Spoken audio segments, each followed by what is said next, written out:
15th, 2009. Now, Mm. in the US, that is the day that we all know as the Miracle on the Hudson, Yeah. when Captain Sully flew a Mm. US airplane, took off from LaGuardia Airport in New York City, which is, Mm. I grew up in New York, Yeah, and I've right. flown in and out of LaGuardia a lot. Yeah. It's a scary airport to fly in and out of, by the way. How So, come?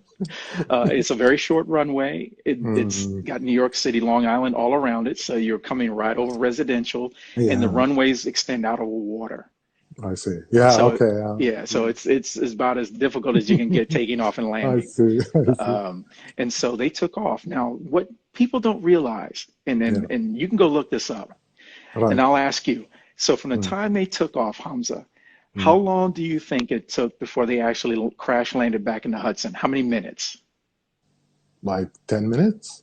Not even. Five? About five. Five And minutes.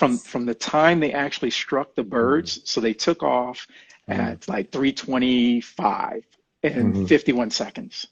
They Mm. struck the birds at Mm. 3:27 p.m. and 11 Mm. seconds. So Oh. barely a minute into flight, they struck the birds, the Mm. Canadian geese, knocked out Right. the engines. Mm. Now, from 3:27 and 11 seconds to Oops. 3:31. Okay. Mm. I want y'all to listen to this and put this in perspective. Yes. From Yes. 3:27 p.m. and 11 Hmm. seconds to Yes. 3:31 when they hit the water, they went into habits and routines. Because what do Mm. all airline pilots do in their simulations? They train, they practice Yeah. repeatedly on what Mm. to do.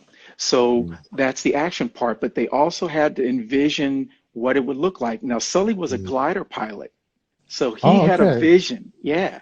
He had a Mm. vision of how to bring the plane in at an angle on Yeah. water and glide it in with no engines. Mm. But Mm. he also didn't freak out. See, they trained most of those Yeah. simulations. They train people repeatedly in pilots. They train them to constantly not think of fear, Mm. to focus on what is it going to take to get through it. And so if you think about that story, they had about 3 minutes and some change when Mm. they hit the geese. The other Mm. pilot, the co-pilot, was actually Yeah. flying, Skiles. All right. He I was see. flying the plane, so they hit the Mm. birds. Mm. Sully took over so Mm. that Skiles could do the checklist of how to restart the engines. All right. Within 20 seconds, they figured out they couldn't, going through the checklist, a habit, going through the Mm-hmm. checklist, they Yeah. figured out they couldn't restart the Mm. engines, and immediately Sully said, "We're going into the Hudson." Oh. He immediately said, "That's where we're going." He That's had a that's vision. that, that that's not an easy decision.